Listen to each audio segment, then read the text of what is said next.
Bangungot sa playoffs ang Clippers. Di mapigilan sina Kawhi at Harden. Ang Los Angeles Clippers ay nagpadala ng matinding mensahe sa buong NBA. 8 sunod-sunod na panalo ang kanilang naitala kaya nasungkit nila ang ika-5 seed at papasok sa playoffs na mas mainit pa kaysa dati. Si Kawhi Leonard ay 100% healthy. Si James Harden ay bumomba ng 39 points at 10 assists. At ang buong team ay solid sa opensa at depensa. Walang play-in, walang dahilan. Opisyal ng bangungot sa playoffs ang Clippers. Tinalo nila ang Warriors sa overtime at ngayon ay haharapin ang defending champions na Denver Nuggets sa isang inaabangang first-round blockbuster series. Magagawa kaya ni Kawhi na ulitin ang 2019 championship run? Mapapatahimik na kaya ni Harden ang lahat ng kritiko? Clippers Nation, tumindig kayo. Maaring ito na ang taon natin. Bago tayo magpatuloy, kung bago kayo sa channel, huwag kalimutang mag-like at subscribe para sa mga bagong videos. Magpatuloy na tayo. Ang Los Angeles Clippers ay papasok sa playoffs na may dalang momentum matapos ang 8 sunod-sunod na panalo at wala nang mas malaking panalo para sa kanila. Kundi ito habang formal na nilang sinilyuhan ang kanilang playoff ticket sa pamamagitan ng laban kontra sa Golden State Warriors. Walang play-in para sa Clippers dahil makakakuha sila ng buong playoff series bilang ika-5 pwesto at makakaharap nila ang Denver Nuggets sa labanan ng ika-4 kontra ika-5 pwesto. Napaka-epikong laro ito bilang pagtatapos sa regular season. Diyos ko, anong laban ito? Kailangan pang umabot ng overtime pero nanaig ang Clippers habang kamangha-mangha ang paglalaro ni James Harden, pati na rin si Kawhi Leonard. Tingnan nyo si Harden. Naghatid siya ng sunod-sunod na 3-pointers sa overtime, 2 free throws, at nagtapos sa goaltending ni Jimmy Butler para makapagtala ng 39 puntos at 10 assists. Si Leonard naman, napakaganda ng kanyang ipinakita. Pumapasok siya sa playoffs na full nakasentro sa kanyang laro na may 33 puntos habang nanalo ang Clippers sa labang ito, 124-119, sa pagtatapos ng regular season ng koponan. Napakadelikado nitong laro. Matindi ang pagtatapos. Si Leonard, mintis ang isang free throw na may 6.1 seconds na titira pero naipasok naman ang susunod. Nagkaroon pa ng huling tsansa ang Warriors pero hindi na ipasok ni Buddy Hield ang 3 puntos na pantay score na dapat sana'y matapos na ng laro.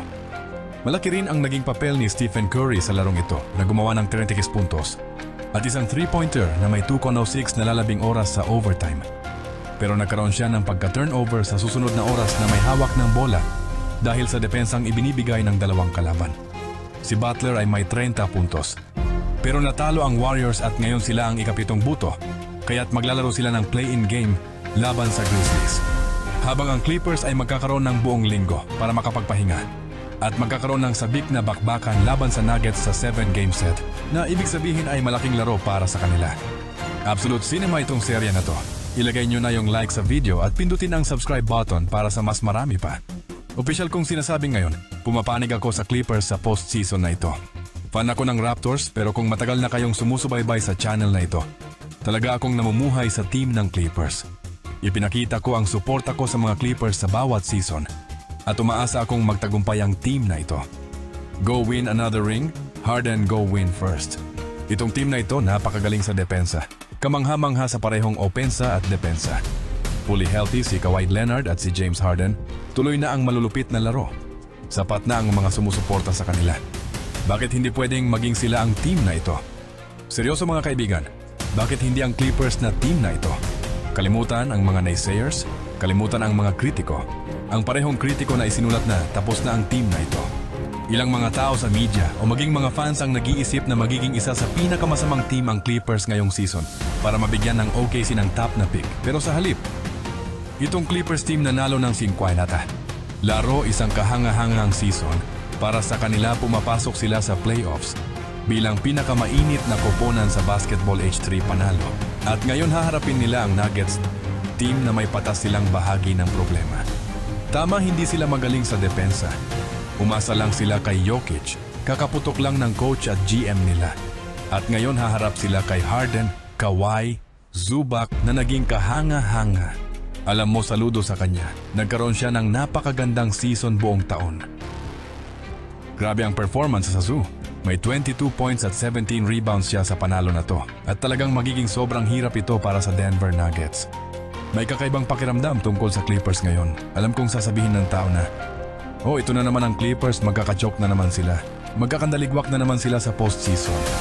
Pero grabe nakakaramdam ng kakaiba sa Clippers team na ito ngayon. Nakuha nila ang pang-5 pwesto dahil talagang nagbanat sila ng buto.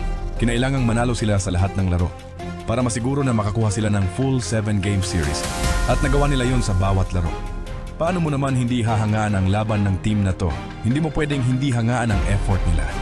Ito na ang pinakamatinding effort na nakita ko mula sa Clippers na team. Ang continuity nila ay nasa napakataas na level. Naglalaro sila para sa isa't isa, nagkakaisa, at ito ay napakalalim na team. Ang pinakamahalaga ay bumagalaw na maayos ang top ng team. Ibig sabihin, si Kawhi ay nasa magandang kalagayan at naglalaro ng husay. Si James Harden, dapat talaga ibigay sa kanya ang credit kasi consistent siya buong season. At ito ang dahilan kung bakit pang-5 pwesto ang Clippers. At malaking bahagi ito dahil kay Harden. Kasi si Kawhi ay na-miss ang parte ng season. At hindi sapat ang masasabi tungkol sa naging impact ni James Harden para sa team na ito. Na-stop nila ang kanilang simpontong na panalo. Alam mo, marami ng kritisismo kay Harden sa mga nagdaang taon. Pero ang Clippers sa season na ito na si Kawhi ay nakapaglaro lang sa 37 games. Pero nagawa pa rin nilang makuha ang simpompong panalo sa pang-5 pwesto. At malaking pasasalamat ito sa consistency ni Harden sa loob ng court. At syempre si Norman Powell ay nagkaroon ng napakahusay na season. Talagang masasabi mong may 2 players sa Clippers ngayon na magiging pinakamagaling sa mundo at iyon, para sa akin, ang magiging rason kung bakit sila nasa usapan ng most improved player. Si Powell sa simula ng season, pero sa kabuuan ay nagkaroon siya ng magandang performance at gayon din si Zubac na malakas ang pagkakatapos ng kampanya. Itong Clippers team ay uminit sa tamang panahon. Naglalaro sila ng pinakamahusay nilang bola sa tamang panahon. Panalo nila ang 15 na laro. Ang top 2 sa depensa ngayon. Magkakaroon ka na ng buong Kawhi Leonard para sa postseason. Maaring isipin mo kung gaano nakakatakot ang team na ito. Kaya talagang kailangan mong igalang ang Clippers. At ito ay isang malaking panalo para sa kanila. Talagang ito ay isang malaking panalo. Ito ay isang pang-playoff na laro. 2 magagaling na koponan ang palitan ng opensa. At tingnan mo si Harden. Nakapagtala siya ng 30s mula sa 23 na tira.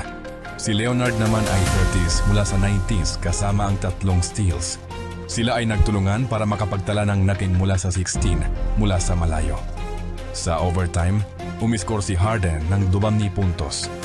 Palagay ko makakasingit siya sa All-NBA team spot. Sa larong ito partikular na, mahusay ang ginawa ng Clippers sa pag-rebound. 42 kontra 20 teammate sa Warriors, 9 sa offensive glass. Nilikha nila ang pangalawa at pangatlong pagkakataon na magmumula sa kanila ito. Ay magiging hamon dahil nasa gitna ang Jokic para sa Nuggets.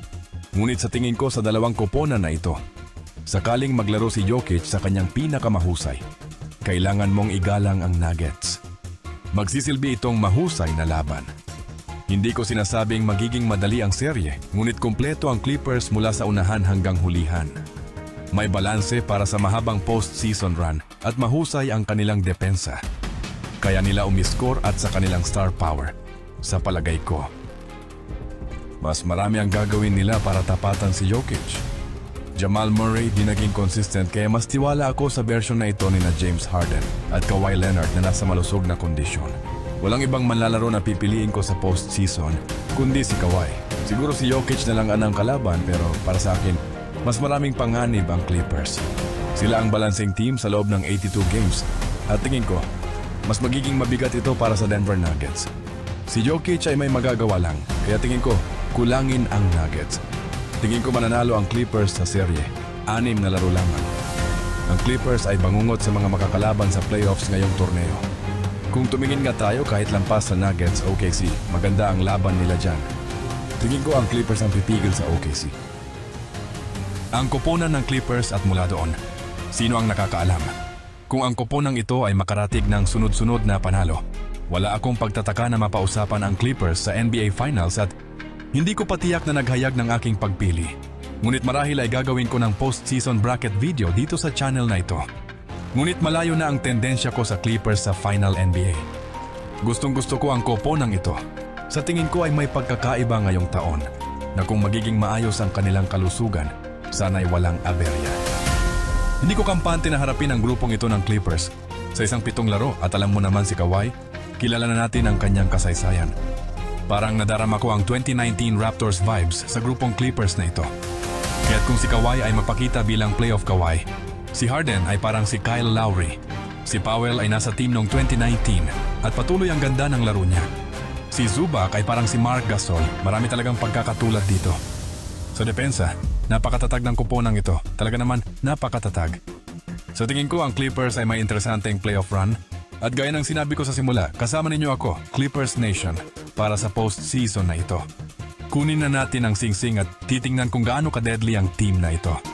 Ipaalam nyo ang inyong mga saloobin Clippers fans, ano ang inyong nararamdaman? Malaking panalo ito, makakapagpahinga ang Clippers ngayon.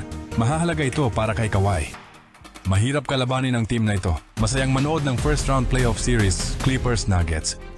Naalala ko ang nangyari dati. Natambakan ng Clippers ng 3-1 series lead laban sa Nuggets sa bubble. Magandang pagkakataon ito para makapag-redeem.